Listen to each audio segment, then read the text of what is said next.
picking up right where we left off. So let's go ahead and use psexec.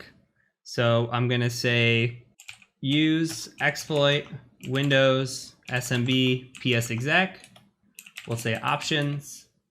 And then we are going to be at, I'm actually going to make this full screen just for ease. We're going to set the R host to 192.168.57.141. That is Frank Castle's machine. We'll set SMB domain to marvel.local. We'll set SMB pass to password1. Set SMB user to fcastle. So go ahead and get all that typed out. If you need to pause at any time, if I'm typing too fast, just go ahead and pause. I'm trying to delay just a little bit here, but from here, let's go ahead and set the payload to Windows, and we'll say x64 interpreter, and we'll say reverse TCP, and then we'll set lhost to eth0, type in options, and we should have all of our stuff set. So we got the correct IP address, correct domain, password, user, and then we've got the correct lhost here. So let's set the target to 2. Remember, that's the file upload. We'll go ahead and run this, see if it works. And we got status virus infected. Good job, Windows Defender. Let's go ahead, if your Defender kicked on, let's go ahead and just turn it off one more time. So what I'm going to do is I'm going to come over here and just go into Defender. And even though I have the group policy in here, it still comes back on for me. It hates me. So let's go ahead and manage settings and turn off. Yes. Let's do this one more time. So let's go in and run this exploit. And now we have a shell. Okay, so from here, what we're going to do is we are going to look at the network. Let's get a shell and let's just talk about this. This is some post exploitation, right? We want to run a route print and see what the routing is on this. I always do this and just check. And you can see there's 10.10.10.0 on here and the 192.168.57.0 in the routing table. So we know that there's 2 NICs. I mean, the other way to look at that is just to say ipconfig and look at that right here, right? So 192.168.57.141, 10.10.10.128. We could say arp-a and see what it's talking to in terms of machines that are out there. And we know that 128 exists, but look, it's also talking to 129. So we do know that 129 is out there.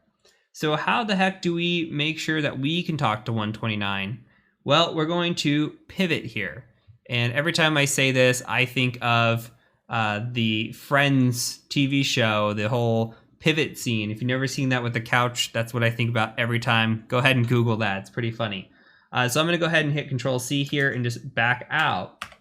And then what we can do from here is we can actually just say run autoroute. And we're just going to say -s. And this is going to set up a route for us to this network. So what we're doing is we're saying, hey, from the IP that we exploited, which was 192.168.57.0/24 network, go ahead and make a route from that to this through this machine. So we're going to do that. And it's going to say it's deprecated. Don't worry, it's fine. And we're going to come here. We added the route.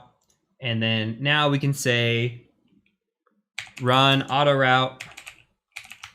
And then we can say -p like it says to list all active routes. Make sure that we do have a route here, which we do. The route is going through session 1, which is appropriate. Now we can background this and we can come in here and we can do something like search port scan. And we can just say use, we'll do 5. We'll do a TCP scan, options, set rhost 10.10.10.129. And we could do a ping sweep. We could do a lot of things here, but the proof of concept is that we're just trying to attack this machine or just prove that we are pivoting into this other network. So what we're going to do as well is we're just going to say, I'm going to set the port to, I'll just pick 445 because we know that's open, and we'll just run this. And you can see TCP open on 10.10.10.129. So we have successfully pivoted into this network through this other machine. And this is just one example of pivoting. But what's important right now is the concept of pivoting. You're going to pick this up over time.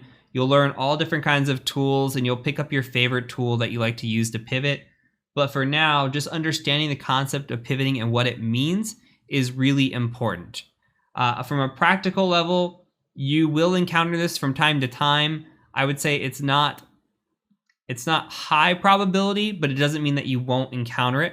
So understanding the concept of what it is and then learning how to do it through a tool such as Meterpreter or through something like proxy chains, which we won't be covering, but you should read up on.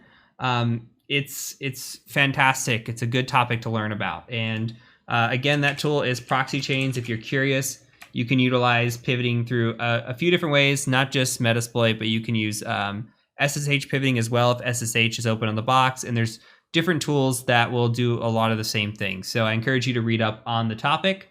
And from here, that's it. We're going to go ahead and move into cleanup, and then we'll wrap up the networking section.